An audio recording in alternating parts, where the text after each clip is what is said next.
Buenos días, alumnos. Bienvenidos a la clase de Ciencias Naturales. Ya estamos finalizando el año, ¿no es cierto? Y nos queda ver el sistema inmunológico. Ya habíamos visto temas relacionados a esto, ¿no es cierto? Y este tema viene ya casi a cerrar esta unidad. Ya para la próxima clase vamos a ver lo último que nos falta ver de este año, que no tiene que ver con esto, sino que va a resumir un poquito una unidad que tiene que ver con el cuidado del medio ambiente también, ¿ya? Y con eso ya estaríamos finalizando. Entonces, esto que tiene que ver con el sistema inmunológico que presenta nuestro cuerpo, viene a finalizar la unidad que hemos visto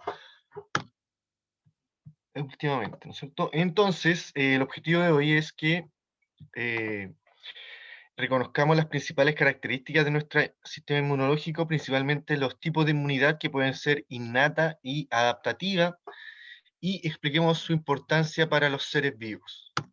Entonces, ¿qué se entiende por inmunología? ¿Ya? El sistema inmunológico es la defensa natural de nuestro cuerpo contra las posibles infecciones, contra posibles bacterias y contra posibles virus que nos puedan atacar.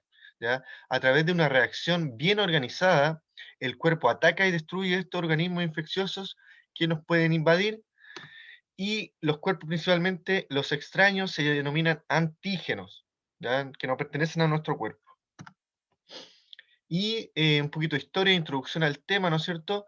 Este concepto de sistema inmune se empezó a trabajar desde la antigüedad, ¿no es cierto? En 1800 se descubrieron las primeras vacunas contra una enfermedad que era la viruela. También Pasteur trabajó con cultivos bacterianos para producir algunas vacunas. También se demostraron algunas toxinas que podían producir alguna infección. Ya era como que fueron trabajando el tema de las posibles vacunas, ¿no es cierto?, posibles infecciones. En 1890 aparece el tétano, una toxina, ¿no es cierto?, para poder tratarlo y para hacerlo inmune, ¿no es cierto? Después vamos a ver, eh, se ponen algunas vacunas a algunos niños, ¿no es cierto?, como el tema del tétano, que es para prevenir, ¿no es cierto?, el caso de alguna herida con algún metal para que no se desarrolle la enfermedad del tétano.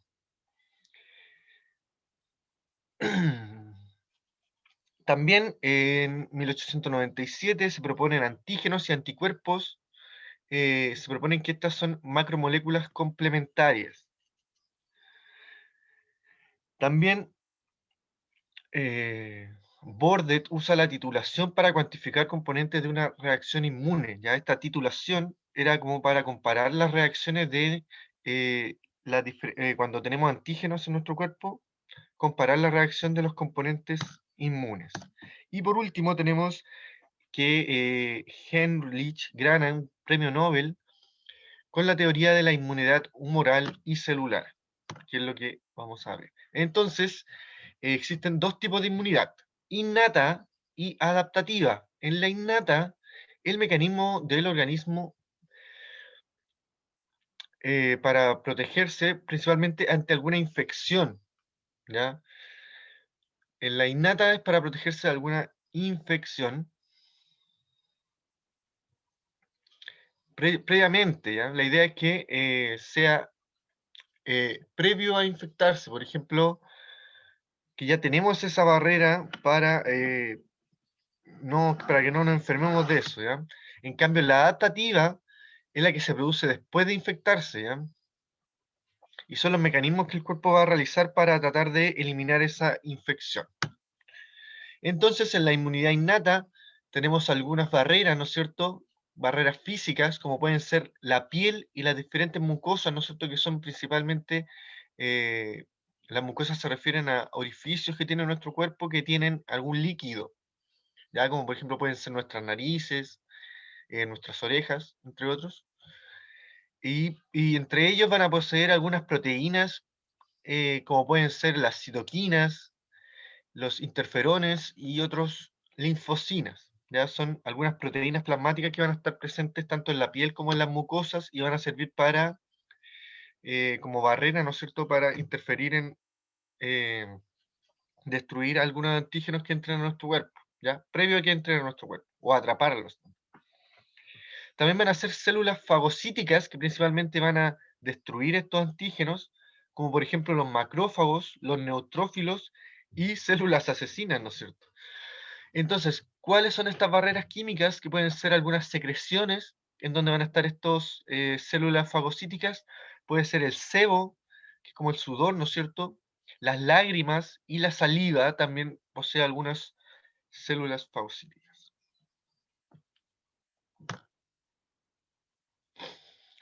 Y aquí tenemos algunas barreras mecánicas del cuerpo y principalmente la primera principal barrera es la piel, que cubre todo nuestro cuerpo, ¿no es cierto?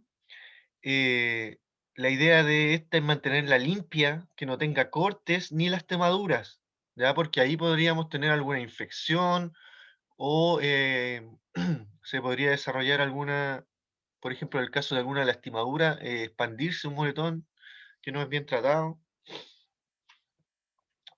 También podemos agregarle que la piel es bastante seca, ¿no es cierto? Principalmente que contiene queratina, pero la piel que no está queratizada, ya la que no es seca, como la boca, las fosas nasales, eh, cambia de aspecto, ¿no es cierto? Tienen otra, como se ve en la imagen, la piel seca con queratina, la que está en nuestro exterior, tiene otro color, como la que cuando es mucosa, que hay adentro de la boca, dentro de nuestras narices, tiene otro aspecto, ¿no es cierto? Y se denomina mucosa, y tiene la característica principal de, al ser húmedo, tienen la capacidad de fijar e inmovilizar a muchos microorganismos, impidiendo que estos entren más allá de lo que le está permitiendo este orificio, ¿ya?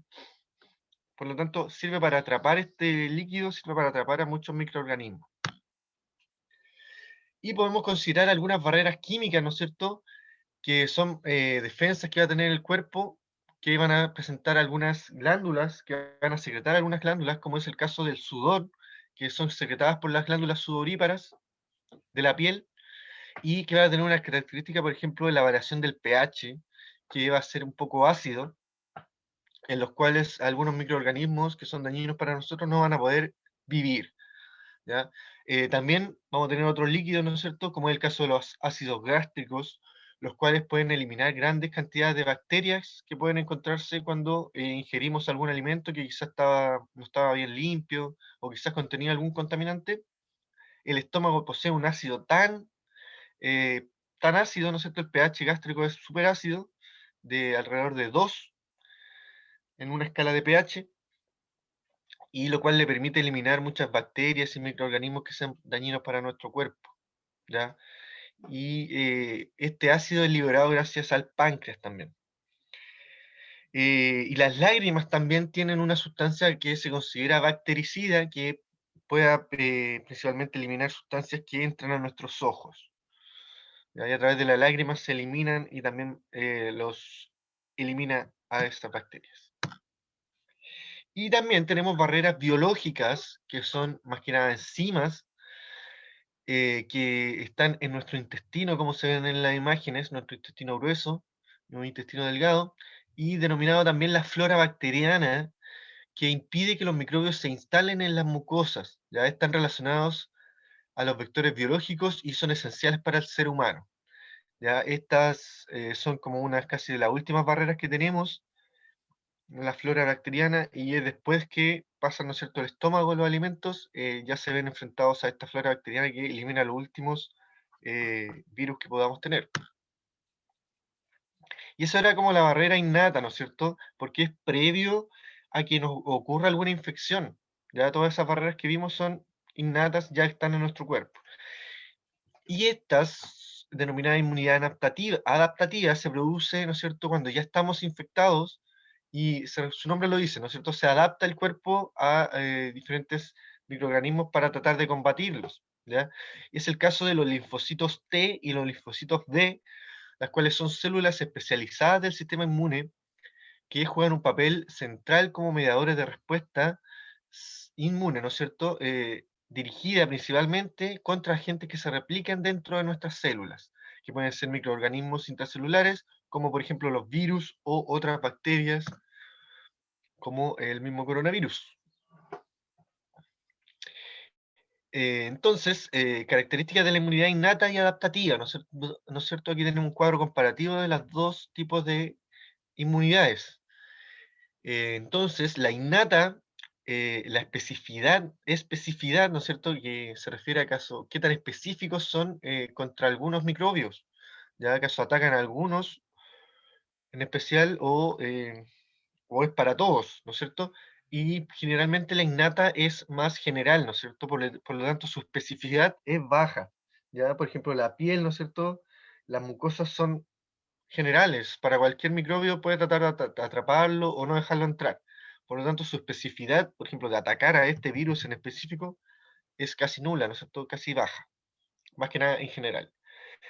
La diversidad, ¿no es cierto?, de la inmunidad se considera limitada, ¿no es cierto?, porque son las que nombramos y no pueden ir cambiando, ya son las establecidas, por eso se considera que es limitada. Y la especialización también es muy parecido a lo que dijimos recién, se considera estereotipada, que ya está como controlada para algunos tipos de bacterias o microorganismos, ya que se van a estar destruyendo a través del pH, ¿no es cierto?, o a través de las distintas mucosas. En cambio, la adaptativa, por el contrario, al ser una respuesta posterior a la infección o a la entrada del antígeno, ya van a saber cómo atacarlo, por lo tanto van a tener una especificidad mayor. Ya aquí los linfocitos T y los linfocitos B juegan un papel fundamental, ¿no es cierto?, en reconocer qué es lo que tienen que atacar. Y también tiene una diversidad más amplia, ya que van a poder elegir cómo atacarlo, ¿no es cierto? Y también la especialización también va a ser alta. Ya esto es debido principalmente a que, como es posterior esta respuesta, ya se puede dilucidar mejor la respuesta. Entonces, aquí tenemos algunos componentes que también los vimos, ¿no es cierto? Que son las diferentes barreras que van a tener en ya sea la inmunidad innata o la inmunidad adaptativa, ¿ya? Entonces vimos que la inmunidad innata, las barreras químicas y físicas son, por ejemplo, la piel y las distintas mucosas, ¿no es cierto? Que van a tener principalmente algunas sustancias químicas, principalmente que van a variar el pH y van a ser antimicrobianas. También en la inmunidad innata van a haber algunas proteínas sanguíneas que van a estar de complemento para ayudar a defendernos de algunos microorganismos. Como por ejemplo, ¿qué tipo de células van a ser? Algunas células fagocíticas o algunas células que van a ser examinadoras naturales. En cambio, en la inmunidad adaptativa, algunas barreras químicas que van a tener y físicas son el sistema mucoso, inmunológico, cutáneo, y van a ser anticuerpos secretados después, posteriormente, del cuerpo, ¿ya? Las proteínas sanguíneas son los anticuerpos circulares, como los linfocitos T y los linfocitos B. Y por último, a ver, no, tenemos más. Tenemos el tema de que existen dos tipos de inmunidad, activa y pasiva, ¿no es cierto? Aquí tenemos un cuadro resumen más o menos de lo que se trata esto, y tenemos una inmunidad activa natural, la cual cuando se encuentra naturalmente con un patógeno, se desarrolla esta enfermedad y después, posteriormente, se desarrolla una inmunización, ¿ya? Y se crean células de memoria. ¿A qué se refiere esto? Que después cuando tengamos esta enfermedad, quizás se va a resolver más fácil el problema, o quizás ni siquiera nos resfriemos, si es un resfrío no nos vamos a resfriar tanto, ¿no es cierto? Se produce una pequeña inmunización, pero que tampoco es tan efectiva siempre, ¿no es cierto? Siempre depende al final del virus que vamos a contraer y deberá ser una respuesta diferente. También va a haber una inmunidad activa artificial que se puede activar a través de alguna vacuna que nos va a permitir obtener una inmunización, ¿no es cierto? Que es el caso, por ejemplo, del virus de la influencia que eh, nos tenemos que vacunar o sea, la gente mayor y los bebés, ¿no es cierto?, tienen que vacunarse contra la influenza cada año para prevenir este virus, ¿no es cierto? Y te da una inmunización más o menos de un año. Por eso todos los años se tienen que vacunar. Pasiva natural es una transferencia de anticuerpos de madre a hijo, ¿no es cierto? Cuando se engendra, ¿no es cierto?, un hijo, la mamá, además del alimento, también le entrega anticuerpos a su hijo, ¿ya? Pero eso es durante el embarazo, ¿no es cierto? El problema es que no se generan células de memoria. Y también va a haber una tipo de inmunidad que se considera pasivo artificial, en la que la inyección de anticuerpos elaborados pueden ser inmunoglobinas, ¿ya? Y también estos no se caracterizan por no tener células de memoria que nos van a servir para en un futuro volver a enfrentar esta enfermedad, ¿ya? Hay que volver a inyectarse. Entonces, como resumen, tenemos, eh, varían, ¿no es cierto?, en que son activas cuando se crean células de memorias, ¿ya? A eso se refiere que van a estar activas continuamente. Y cuando son pasivas, que no generan células de memoria. Y se referían también a cuando eran naturales, cuando son desarrolladas por nuestro cuerpo, o artificiales, que generalmente van a ser vacunas administradas por un exterior, ¿no es cierto? Entonces aquí tenemos un resumen de los principales órganos que influyen en el sistema inmune de nuestro cuerpo, como por ejemplo el timo, que es una glándula que está en nuestra tráquea y, o sobre nuestro pecho, ¿no es cierto? En donde maduran los linfocitos y se convierten en linfocitos T, ya son fabricados y maduran los linfocitos. También está el hígado, que es el principal órgano responsable de la síntesis y de la protección para el sistema complementario.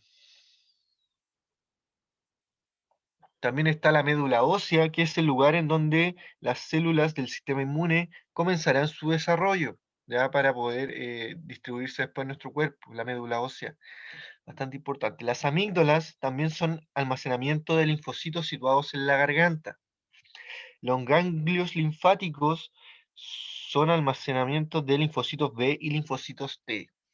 También tenemos al vaso, que almacena linfocitos T y B y también actúa como filtro de la sangre. Y por último, la sangre es el medio que transporta las células y proteínas del sistema inmune a través de todo nuestro cuerpo, ¿no es cierto? Es gran importancia, su gran importancia. Entonces, eso ha sido todo en cuanto al sistema inmune. Cualquier duda pueden consultarla al WhatsApp, ¿no es cierto? Y se les adjunta una guía para que la puedan trabajar y desarrollar lo que han aprendido, ¿no es cierto? Entonces, son de preguntas abiertas relacionadas al sistema inmunológico. Dice, cómo se destruyen sus blancos las células asesinas y las células T, ¿no es cierto? Los linfocitos T y los linfocitos B. También vienen otras preguntas relacionadas al sistema inmunitario, y también viene un mapa conceptual relacionado al sistema inmune, ya que van a tener qué tipo de inmunidad van a tener, ¿no es cierto? Innata, adaptativa, qué características van a tener, barreras físicas, químicas, biológicas, ¿ya? Cómo se va a ver afectada y qué tipo de material genético pueden tener. ¿Ya? Entonces van a tener que trabajar ese mapa conceptual relacionado al sistema inmune. Y por último viene la pregunta esencial, ¿no es cierto? Que es la que deben mandarme a mi WhatsApp, ya que esa es la que será evaluada para este fin de año. Ya nos van quedando 2 clases nomás, estamos en la semana 27, o sea, sería la penúltima pregunta esencial esta, la que tiene que ver con enumerar 3 líneas de defensa del cuerpo humano contra los microbios invasores. Cuáles no son específicas, es decir, que actúan contra todo tipo de invasores, y cuáles son específicas, que actúan solo con un tipo de invasor. O sea, deberán señalar 3 líneas de defensa del cuerpo y también indicar si es específica o no específica. ¿Ya? Entonces van a tener que verlo con un cuadrito que aparecía ahí, si eran específicas o no. ¿Ya? Además, se les adjunta las preguntas esenciales de la semana 22, que tiene que ver con los plásticos, y la semana 23, que tiene que ver con la homeostasis. ¿Ya? Eso ha sido entonces, chiquillos.